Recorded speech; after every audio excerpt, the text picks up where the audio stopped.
Hello, wonderful readers. I'm Lucy. I'm sure you have already heard enough nightmare mother-in-law stories, but I have a different story for you. I will tell you about my nightmare father-in-law, Ricky.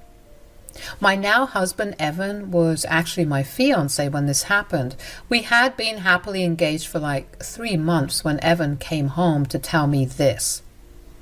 "My dad wants to move in with us, Lucy. He said that he got evicted and had nowhere to go. I don't know what to do. I didn't say anything." "Oh, that's a pretty specific demand. Can't he just rent somewhere else? Why does he need to move in with us?" "I have no frickin' clue, Lucy. He said that he was low on money and couldn't afford rent right now. Maybe that is why he got evicted in the first place. I don't know what to do." Evan seemed to be at an impasse with his dad. Some background on Evan's family is needed for you guys to understand the situation better. Evan's parents are divorced and don't even talk to each other anymore. His mom walked out on his dad after years of verbal abuse. Ricky was somewhat of a staunch patriarch and always demeaned women. I have met that man twice and understand why Evan's mom upped and left. Now, Evan grew up in both his mom's and dad's household. His dad was very controlling and never let Evan show his emotions. A lot of other things happened which ultimately made Evan go low contact with his dad. His father, of course, doesn't think he is the problem. He thinks that Evan is just weak. When suggested therapy, his dad simply said that men don't go to therapy. You get the picture now. They talked very rarely, but Ricky had been reaching out more often after my engagement with Evan. It was kind of suspicious. I will say that I wasn't exactly thrilled at the idea of Ricky living with us. I owned my house outright and I didn't want some patriarch trying to order me around. But I also wanted Evan to try and see if his father had changed, so I said, "You can let him stay here for some time, Evan. Make sure he knows that it's not permanent." "Are you really okay with that, Lucy? I don't want you to be uncomfortable and miserable in your own house. You know how my dad can be." "I know, Evan, but it's been years and it looks like he is trying to make amends with you. Just give him a chance and see. That way you can always say that you tried." "All right, Lucy. I'll tell him that he can stay for a few months, but if he tries something stupid, you will tell me and we will kick him out." So Evan decided to give his father a chance and told him to stay with us.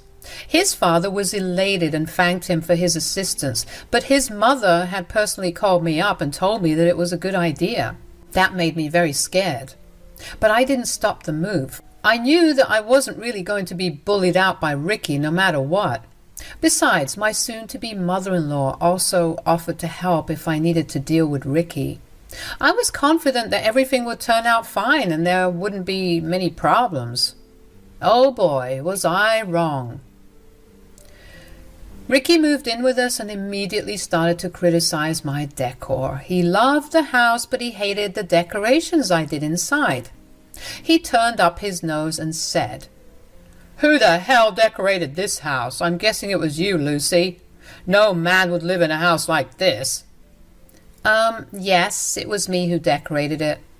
Evan told me to go ahead and do what I liked. He didn't have any preferences. "Oh, please. I know you pressured him into this. Evan has been acting differently and forgetting that he shouldn't be manipulated by any woman. But that would change soon. I have come here to make sure you don't take advantage of him anymore." "I'm not sure how I am manipulating my fiancé in any way, Ricky, and I would really appreciate it if you don't speak to me like that." Ricky simply ignored me and went about his way. It was bizarre how rude he was to me when I was home. He kept ordering me to cook for him and bring him stuff.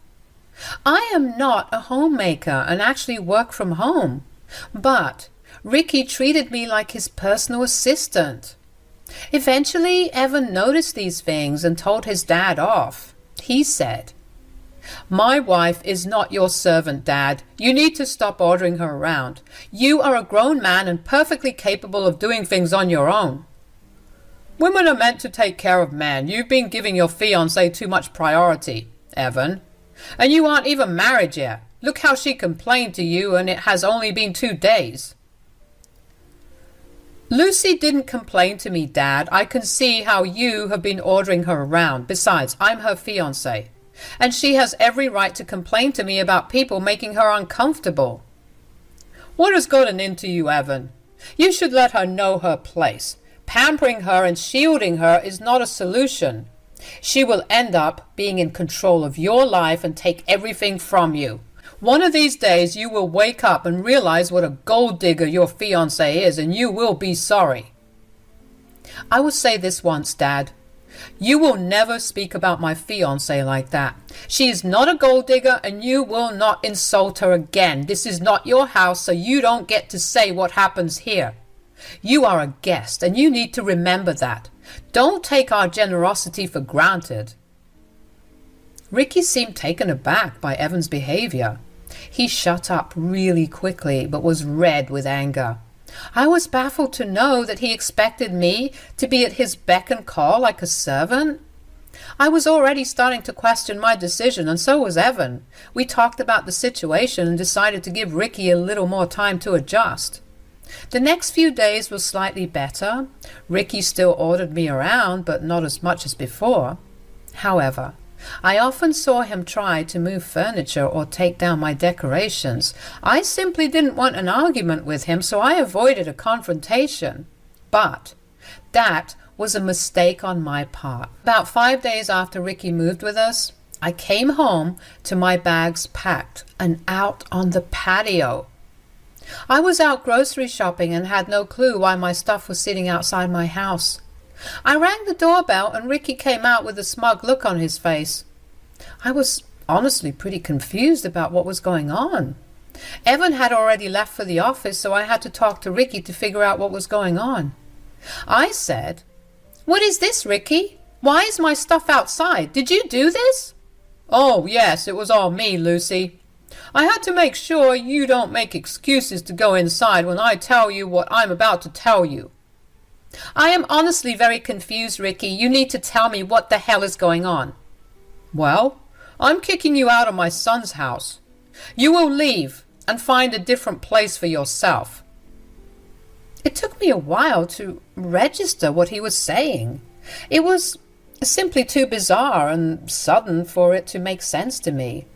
I was already feeling uncomfortable with the fact that Ricky went through my stuff and packed it up for me, but the most upsetting fact was that he was trying to kick me out of my own home. I also didn't miss how he called it his son's home. Everything just made my head spin. I looked at Ricky and said, "You have to be kidding me. What the hell are you even saying?" "You heard what I said, Lucy. I'm the head of this house now, and I won't allow a gold digger like you to stay here anymore." "You are freaking crazy, Ricky. This is ridiculous. You can't just kick me out of the house like that. Did you even talk to Evan about this?" "I can and I will, Lucy. I don't need my son's permission for anything. I'm his father, so he will agree with whatever I do." "But why are you even doing this? You are not making any sense. What's the point of kicking me out?" "I won't let my son hand over his house to you. He can be a little naive when he's with you. Also, I've seen how you manipulate him into doing women's work. I need to save my son by kicking you out. You think I don't know your intentions?" "Oh, really, Ricky? Then enlighten me by telling me what exactly are my intentions." "I'm not stupid, Lucy. I know you will somehow make Evan share his house with you. I know women like you. You will marry Evan for his money and then divorce him so that you can take his wealth. The moment you marry him, you will make him give you the house. I won't let that happen." "So your plan is to kick me out of the house and then what, Ricky? How will this make any difference?" "Well, after I kick you out, I will make my son sign over this house to me. He knows that only men should own houses. I will take my time and make him sign over this house before your wedding. That way, you will never have any claim over this beautiful house." I literally laughed at Ricky while he told me his elaborate plan of making the house in his name.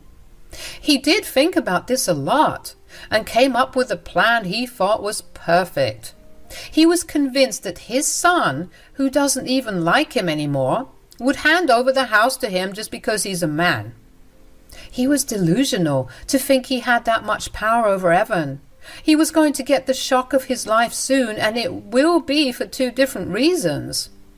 I got the first opportunity to tell him how his plan wasn't foolproof. I said, "Ricky, that's a great plan, actually, but I don't think it will work at all here.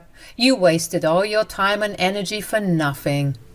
"Oh, don't act smart with me, Lucy. I won't let you manipulate me or my son. I will get through his head faster than you can. I will make him see the truth and hand over the house to me."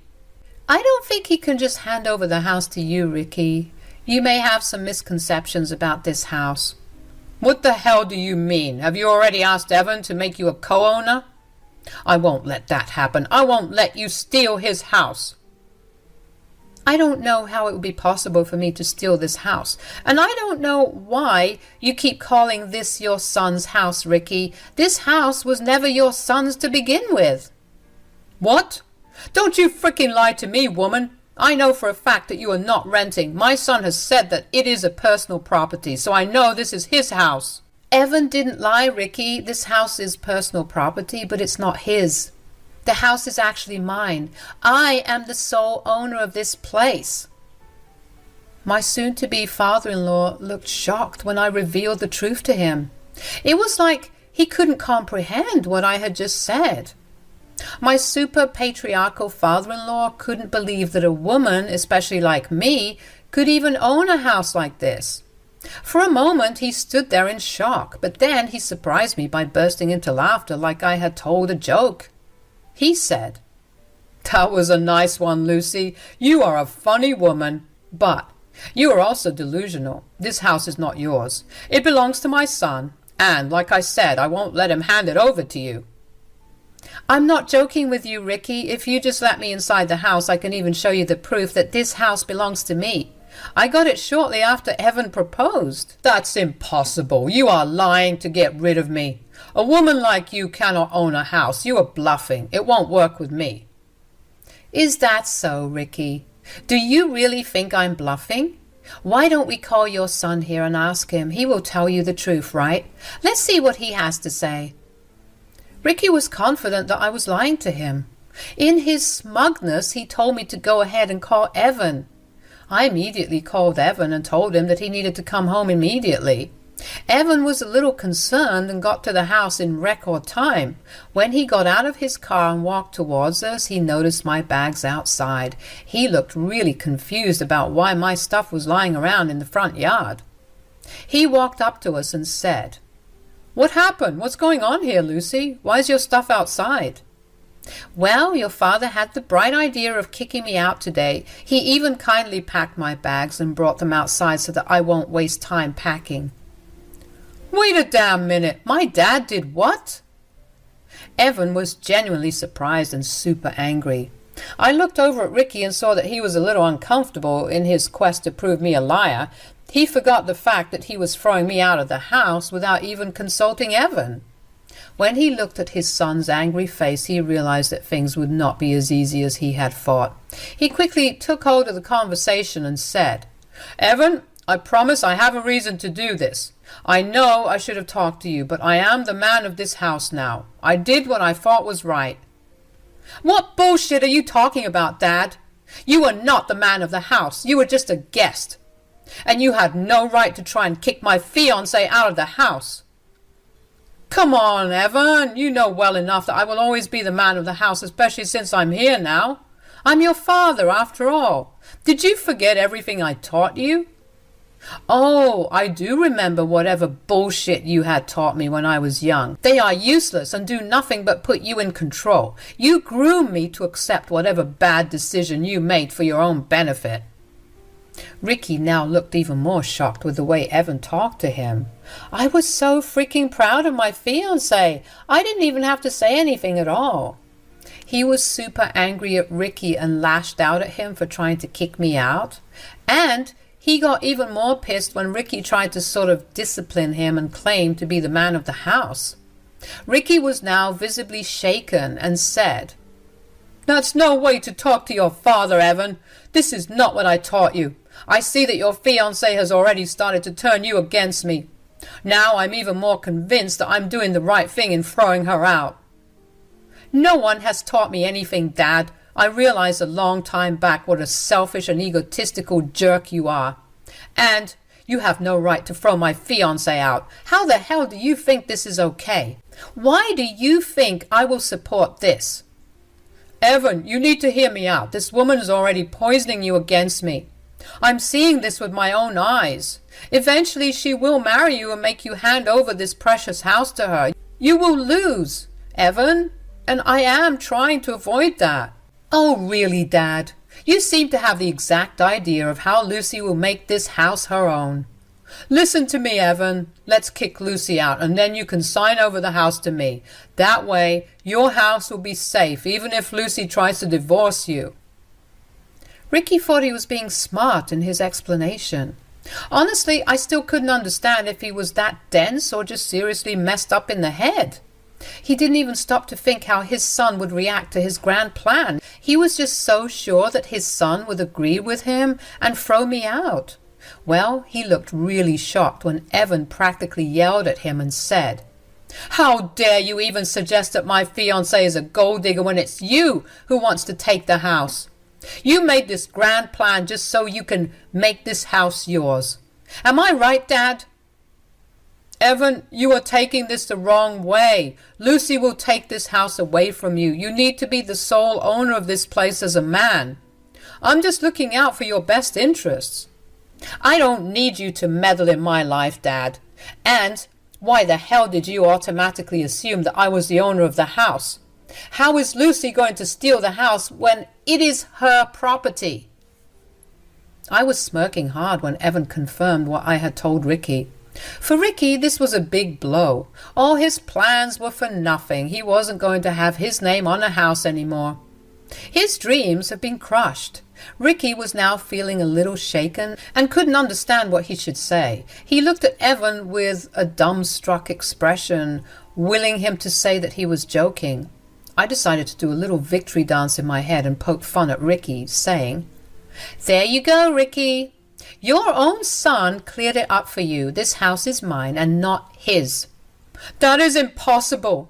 Evan is lying to protect you. You are not capable of buying a house."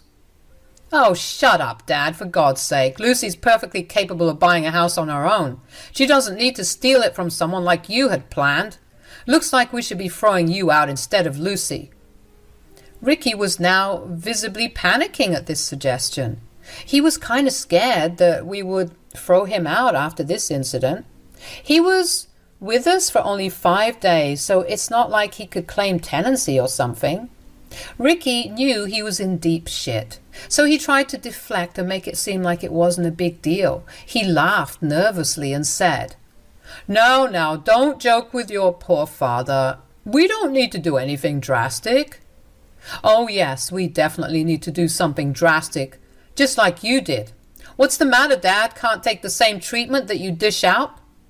"Come on now, Evan. This is just a simple misunderstanding. Your fiancée is very smart with money. I'm impressed with her." "I don't think she's really impressed with you, Dad, especially since you didn't even apologize to her." "Oh, right. I'm sorry for the misconception, Lucy. You can come right back in. This is your house after all." Ricky was now changing his tactics because he had no place to go. I could feel his nervousness and was kind of feeling good about it. But if he thought I was going to let him get away with this behavior, he was dead wrong.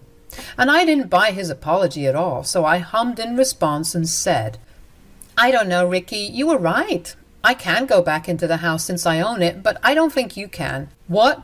What do you mean, Lucy?" "The fact that you just tried to kick me out isn't sitting well with me. You also touched my stuff without my permission. I don't trust you around my house anymore." "Oh, come on, Lucy. It was a simple misunderstanding. Don't make it into a big deal. Let's just go back in and forget what happened. I already offered you an apology. Am I right, Evan?" "I don't think your apology would make a difference anymore, Dad. You crossed your limits and showed us exactly who you are. I don't want you in the house either, but it's Lucy's decision to make. What do you say, Lucy?" Well, I say that you are not welcome to stay at my house anymore, Ricky. I will be respectful towards you and let you pack your own stuff, but I want you out today. You are not welcome to stay here. In fact, you are never welcome to come back here for any reason. Yes, I was kicking my soon-to-be father-in-law out of my house. What he did was unacceptable, and I wasn't in the mood to give second chances. His own son didn't want him around the house either. That sealed the deal for me. I was proud of Evan for standing up for me. However, Ricky was not in a good position now. He was really anxious and kept telling us that we were making a big deal out of nothing. Ricky tried for a few hours to change our minds. He kept pleading with me and asked for forgiveness multiple times. It was somewhat satisfying to see him ask mercy from a woman. Serves him just right after the stunt he pulled on me. He also tried to make Evan change his mind about kicking him out. After a while, I and Evan both got tired and threatened to call the cops if he didn't leave. That got him up on his feet and right into packing. When Ricky was finally leaving with his stuff, he looked miserable and hung his head in shame. As a final parting gift, we told him never to contact us any more. Evan went one step ahead and uninvited him from his wedding. Ricky once again pleaded with us for a second chance, but it was just not happening. He went on to live with a sister of his who doesn't take his shit at all. She came to our wedding, San's father-in-law, and told us how he had been schooled into submission at her house. He is now living a miserable life, working a low-paying job and being dependent on a woman.